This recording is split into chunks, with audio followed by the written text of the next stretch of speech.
We're at Kathmandu Airport, about to fly to Lukla, which is pretty much the start of our trek, where we're going to head up to Tembochi Monastery. We've been told that Lukla Airport is considered one of the most dangerous airports in the world because of its short and steep runway.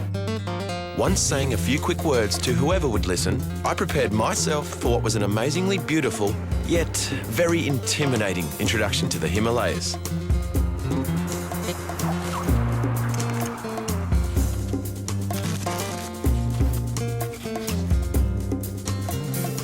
For many people, Nepal is one of those bucket list destinations. A sovereign state dominated by a mountainous realm, it's home to some of the Earth's highest peaks, with many of them exceeding over 23,000 feet.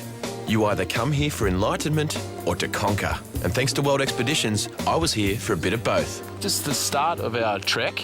The first stop, Gut, Manjo, Namche, and then our final destination is Tembochi Monastery. There's only one road in and out, and you'll find everything on it, from Sherpas, yaks, cows, transporting food, water, anything. So it's busy all day, every day. After reaching Gut and finding our camp already set up for us, we took the afternoon off to do some further exploring and take in the stunning landscape.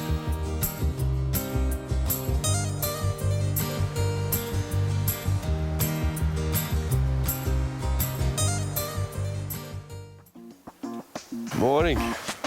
What a night, hey? Slept like a dream. Woke up to the sound of the river. Slept so good. Day 2, this is it. Let's go, let's do it. You forget you're doing it rough after eating breakfast cooked by your own chef in a heated dining room, but it was a primo start to what was going to be a long day's trek. As we made our way to Monjo, the scenery was simply breathtaking. Check it out. Come closer. Just over there is a sheer drop straight down. No guardrails. Despite our World Expeditions guide warning us tomorrow's hike was going to be the hardest of the trip, there was a building anticipation of being able to stand in the shadow of the Earth's tallest point. You'll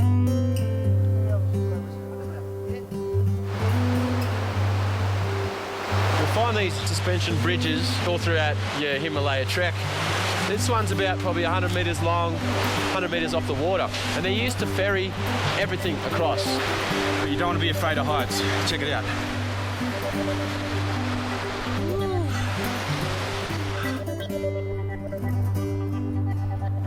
This is the halfway holy crap point, because it's the point where you come up and say, holy crap, I'm only halfway. They said today's hike would be challenging, to say the least. To say the least. Buggered. Absolutely buggered.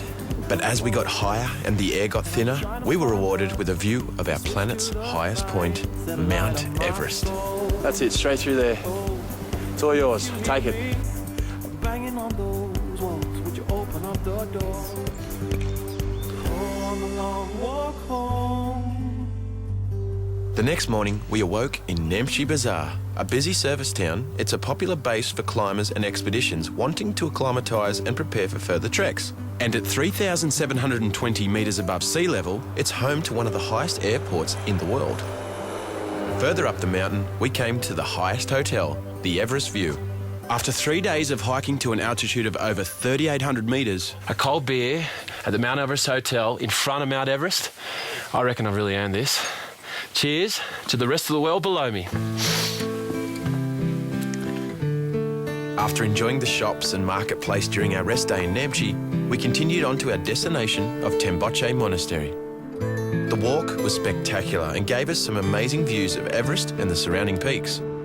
This is the route you take to Everest Base Camp, so on the way we stopped to catch our breath at the memorial to Tenzing Norgay, the Sherpa who, along with Sir Edmund Hillary, were the first to reach the summit of Everest in 1953. Well, I am stoked to finally be here. It's been a hell of a journey getting here. But here we are, Tembochi Monastery.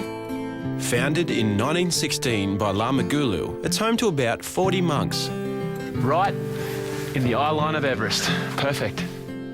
It's interesting to note that unless you have been here or plan to come here, this may be the only time you get to see inside this amazing place. Filming is generally a strict no-no, but fortunately, our guide had pulled some strings and we were given special permission.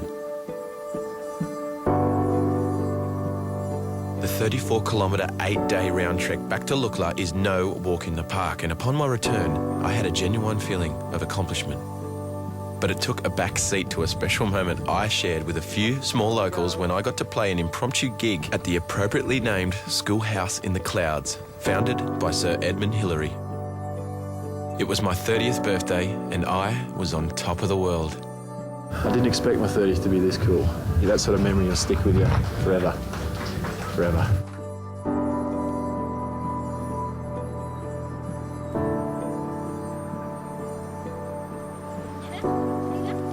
It's funny, when you fly into Nepal and the airport says it's not for you to change Nepal, but Nepal to change you, that easily changed my life forever. I'm going for a cold beer and a hot shower. I'll see you later.